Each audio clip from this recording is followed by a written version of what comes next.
Pemirsa, Indonesia telah dilanda hujan lebat selama beberapa hari terakhir.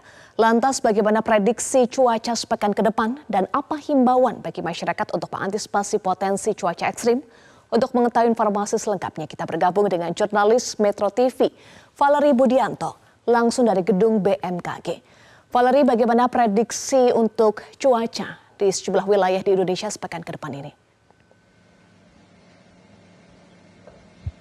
Ya Eva dan juga pemirsa, saya akan langsung mengajak Anda untuk melihat bagaimana sih prediksi dari perakiraan cuaca hari ini hingga seminggu ke depan, 9 Januari hingga 16 Januari 2024, mengingat beberapa hari terakhir, sejumlah wilayah di Indonesia, khususnya DKI Jakarta ini sudah dilanda hujan lebat. Dan tadi kami juga sudah sempat melihat salah satu citra satelit Himawari yang terdapat di BMKG, ada sejumlah titik di wilayah Indonesia yang memang diberi tanda oranye kemerahan. Apakah ini menjadi tanda akan menjadi adanya hujan lebat di sejumlah wilayah di Indonesia? Kita akan langsung tanyakan pada pakarnya. Ada Kepala Pusat Meteorologi Publik BMKG Andri Ramdhani. Pak Andri, selamat pagi. Selamat pagi pemirsa semua Metro TV. Selamat. Bapak bisa dijelaskan bagaimana sih prediksi untuk perakiraan cuaca hingga sepekan ke depan di Indonesia? Baik. Sebelumnya mungkin perlu saya sampaikan dulu bahwasannya adanya potensi cuaca ekstrim belakangan hari yang lalu ya, seminggu terakhir itu sesuai dengan warning kami, prediksi kami. Kami mengeluarkan rilis 3 hingga 10 Januari bahwasannya perlu diwaspadai beberapa wilayah ada potensi cuaca ekstrim termasuk di DKI Jakarta ya ataupun Jabodetabek. Dan seperti kita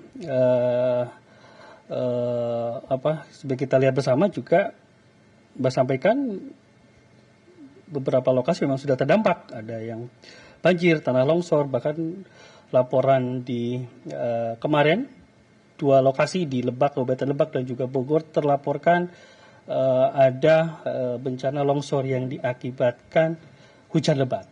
Nah, lalu bagaimana seminggu ke depan potensi dari 10 hingga 16 Januari?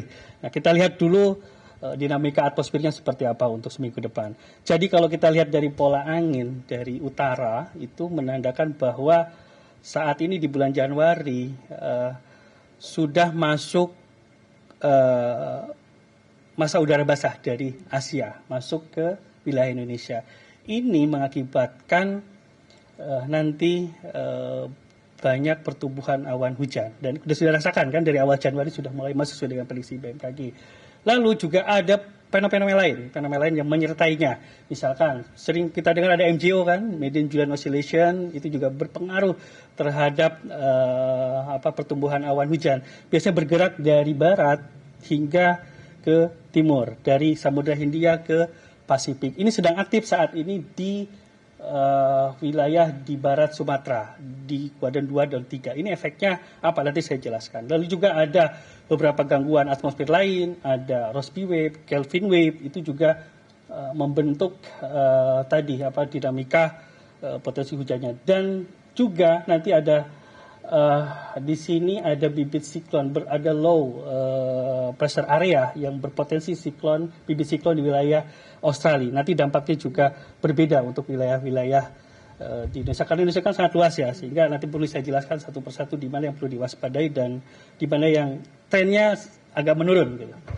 Oke Pak, bisa sekalian ditunjukkan apakah berarti saat ini sudah masuk ke puncak musim penghujan atau belum Pak, dan daerah mana saja Pak yang paling rawan untuk potensi bencana ini? Sudah mulai masuk musim hujan. Puncaknya sesuai kami sampaikan memang beberapa wilayah berbeda-beda di Januari, Februari. Nah, saat ini tentu yang perlu diwaspadai untuk sepekan ke depan adalah wilayah Sumatera Barat, kemudian juga Sumatera Utara, dan Sumatera di sini bagian tengah Sumatera ya. Di situ ada Kepulauan Riau, kemudian juga di sini ada Jambi, dan juga di Kalimantan. Kemudian juga Sulawesi bagian tengah ke hingga utara, Maluku dan Papua. Itu untuk periode 9 sampai 11 termasuk Jawa. Masih ada potensi dari mulai Jawa Barat, Banten, Jawa Tengah, Jawa Timur, potensi 9 sampai 11 Januari masih ada potensi cuaca ekstrim. Termasuk yang tadi sampaikan ya. Lalu periode 12 hingga 15 yang di Jawa ini agak sedikit menurun. Potensi cuaca ekstrimnya karena ada low di di Australia di sini. Jadi ketarik. Dan ini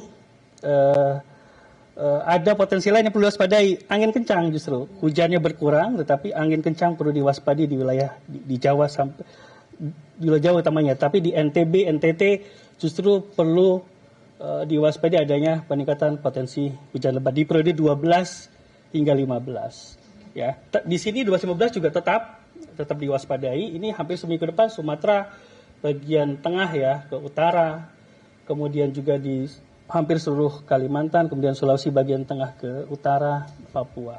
Itu seminggu ke depan perlu diwaspadai. Tetapi saya tekankan di Jawa hingga tanggal 11 masih waspada, tetapi 12 dan 15 potensi angin kencang, tapi intensitas hujan mulai sedikit menurun. Demikian. Oke, berarti intensitas hujan ini akan seluruhnya menurun hingga sepekan ke depan, sehingga apa Pak terakhir himbauan untuk masyarakat tentunya? Di Jawa. Oke, di daerah Jawa akan menurun hingga sepekan ke depan. Wilayah lain tetap perlu diwaspadai. Oke Pak, terakhir. Himbauannya, masyarakat tentu perlu mengidentifikasi wilayahnya itu terdampak atau tidak. Makanya segera aplikasi install Info BMKG. Di situ diupdate real time cuaca terkini, bahkan warningnya hingga 2 atau 3 jam ke depan. Jadi masyarakat dapat mengantisipasi, dan tentu juga ini kan kami level provinsi di pusat. Di level provinsi juga didetailkan lagi hingga level kecamatan, selalu update dan juga waspada terhadap cuaca ekstrim. Siap, terima kasih banyak atas keterangannya Bapak. Baik.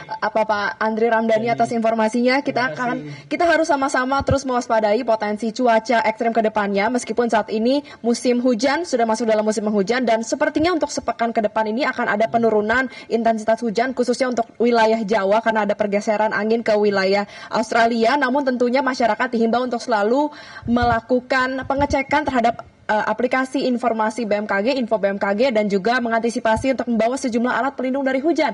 Misalnya membawa payung dan juga jas hujan agar dapat beraktivitas di luar rumah pastinya dengan lancar tanpa ada gangguan dan juga hambatan. Sementara demikian, Eva, kembali ke Anda di studio. Terima kasih Valeri Budianto untuk informasi Anda. Jelajahi cara baru mendapatkan informasi. Download Metro TV Extend sekarang.